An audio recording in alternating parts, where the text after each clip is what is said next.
Hi, I'm Captain Mike, and this is number 2 in the series of soap making, where I told you I was going to talk about hot process, cold process soap, and I will, but I think it's only fair before we start to talk about some commercial soap, okay? Most commercial soap that you purchase, I can't say all of it, but probably most, is not considered soap by the powers that be, federal government, whoever, but they consider it a detergent based on a lot of factors. You can go online and figure all that out and they'll tell you all about it. But pretty much I'm talking about things like Irish Spring, which I happen to like. This is what I used before I started making soap. And of course the soap we all used growing up, and if you're anywhere near as old as I am, Ivory. And I'll start with Ivory, and the reason I have it is because it was one of the first commercial soaps, unscented. But the really neat thing about our Ivory soap was it floated. Y'all remember that? It floated. Now, the reason that it did that is the guy at Procter & Gamble, I don't know whether it was Procter or whether it was Gamble, again, online, they'll tell you, was messing around in the lab one day and aerated the soap mix that he was experimenting with. And when the bar came out, somehow they figured out it floated, and he said, hey, that's cool. We're going to do that to all of our Ivory soap. So they did. You wonder where I'm going with this, don't you? I'll show you where I'm going with this. I have this beaker. I have no idea if this is going to float because I haven't used any Ivory soap probably in, I'm going to give my age away, over 40 years, maybe longer. So let's just see. I'm going to drop it here and we're going to see what happens, okay? Does it float? How about that, folks? It still floats. So that's something to amuse your kids with. It is a good soap or detergent or whatever you want to call it, but it does still float, and that's kind of nice. Let me put it over here out of the way. Yuck. It's also still soapy. So that is what I wanted to show you about the Ivory soap, and to see if it's still, you know, so pure it floats. I think that's what they used. Now, the next thing is how I think they make most of this soap. Can't tell you about Ivory soap because it is infused with air bubbles. But it seems like I read somewhere that a lot of this soap, Dove and Irish Spring and all the stuff, is made from soap flakes. Now, don't hold me to this. Look it up. Tell me whether I'm right or wrong. Be gentle because I'm an old man. They press it into the shape with all that stuff. And I do know that in the past, that when I had a bar about wore out and it broke in two, you could see where it had flakes in it. So I'm going to try to break this. Give me a minute to try, and we're going to see if it's flakes or what it is. Then we'll go from there. So let's try, see if we can break it. Well, it wasn't as hard as I thought. Now, let's see. You can see, ooh, smells good though. I'm going to see if I can find this scent. You can see how it is layered. So it is probably, they may have even added some kind of emulsifier to it or something. I do know that whenever you buy the different grades of soap, they do add things back in, because when they make these initial flakes, they take all that junk out, the glycerin, they hit it all out and they sell it and all that kind of. So they put back in what they want to satisfy the end consumer or seller. So yeah, there you go on that. Really good. And I love that scent. And you can just push it all back together like you can on a regular bar. That is all I've got to add on commercial soaps. There's all kinds of things you can do with them. You can make liquid soap, first one thing and another. But just wanted to point that out before we started with these two, which are cold process and hot process. Now, I have to be honest with you about my cold process soap. It's probably somewhere in between, because when I mix up my soap in a batch, it's beginning to get hot, okay, like soap does when it begins to saponify. And when I put it in a mold, I put it in this big styrofoam oven I have. It has a heating pad in it. It runs it up somewhere around 100 degrees, I guess, and holds it there, and I let it stay there all night. That I guess, qualifies as warm process soap. I don't know. I just did that because it worked very well for me. You can also just let it begin to gel, put it in your mold, cover it up with something so that flies won't land on it, and let it sit on your counter all night. It'll work.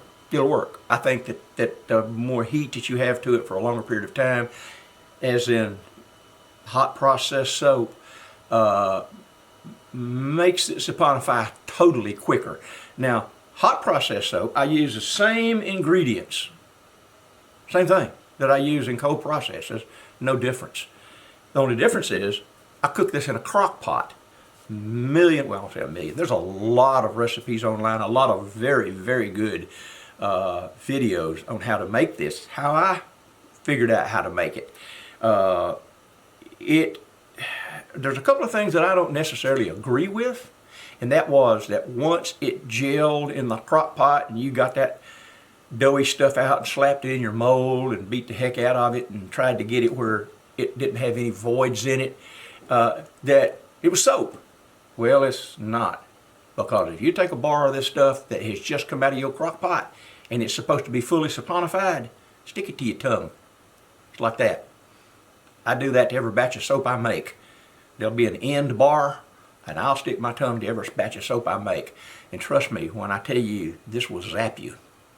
You let it sit all night long, it won't zap you. Am I doing something wrong? Maybe. But this is some darn good hot process soap. I don't care much for the rough tops. I don't care. And the recipe was a little, didn't make as much, you know, because these bars always come out this size, this thickness. These come out a little smaller, and that's fine. It's not no real big deal, okay? But that's the only difference. You put all the ingredients in your crock pot for hot press soap, processed soap, and you just stir it, and you stir it, and you stir it, and you stir it until it actually saponifies, more or less. Not 100%. Now, you know, but because I find it'll still zap you. But the texture is neat, and there are some advantages that you can use, like when you put in some of your fragrances and when you put in some of the butters that you use. Supposedly they don't saponify real well. You put them in, they blend better, and you'll just have to kind of see how that works. But you know, once you get them all, either one, the cold process is going to be like pudding consistency as it starts to gel, and then you will just put it in your mold. Now, I'm not going to sit here and make you a batch because I have a video and there's plenty of them on there. This is a little commercial mold that you can buy online. I really advise that you people who start to make soap, buy you some of these. They're cheap. They usually come with cutters. They're great. They don't make the bar of soap that I particularly sell, but I like them. This is mine, but I make them, and I have it standardized. So, but you don't have to line these little silicone ones, okay? Wash it, dry it, put it back in. So that's all I'm going to say about the molds. Whether it's hot process or cold process, you put it in the mold, bump it if it's cold process, it makes the bubbles rise to the top. Fragrances will affect how fast it sets.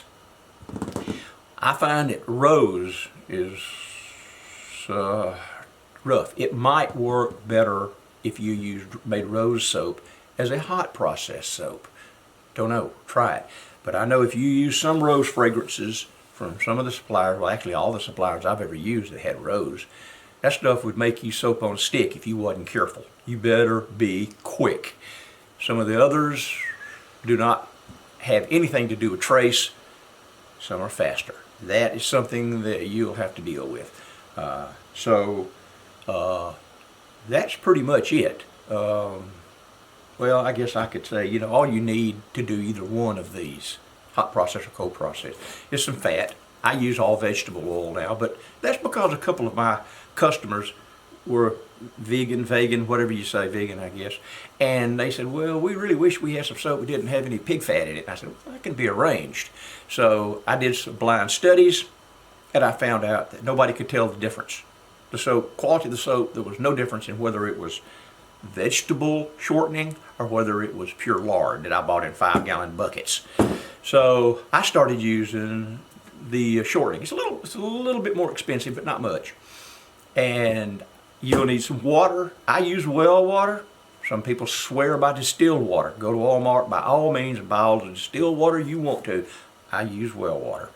And you'll need sodium hydroxide. You can get that in many places. I get mine from Essentials Depot. I think that's what it's called. Yeah, Essential Depot.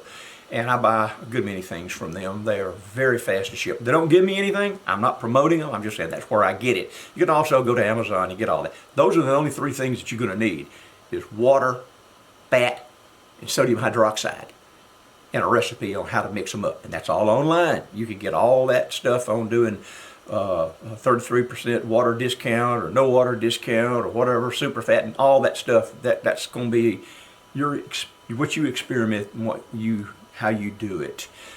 Fragrances you can get them all over the place. Hobby Lobby is probably the worst place. They're expensive, but you can go buy you some little bottles there, try and see whether you like that fragrance. And additives, I've used them all. I usually add some cocoa butter to mine. Some people use mango butter. I don't, but I have some. I use palm kernel oil, PKO, coconut oil. Those make the bar harder, but you can also use all of these things, and I use goat's milk. Now, I use goat's milk powder because cold processed soap is so, how do we say, liquid that it turns back to liquid pretty quick from the powder. I don't have any problem with any specks showing up, none at all. But that's what I use, and you can use just any number, castor oil, on and on and on and on. And we'll get into some of that when we start making the melt and pour soap.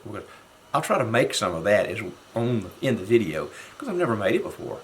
But we'll discuss the commercial, and I'll try to make some and see how it comes out and show you what you can do with that. And then we'll kind of go from there. So if you have any questions, I know I went through this real quick, and I'm trying to keep these short. So if you have any questions about cold process, hot process that you can't find an answer to, ask me, and I will get online and I'll find it for you. Or anything that I do that I know what I'm doing with, I'll be glad to share. So, okay, that's going to be the number 2 video, and I hope it was informative. When I see you again, we'll be talking about melt and pour soap, both commercial and bases you can make yourself. I'm Captain Mike. I'm out of here.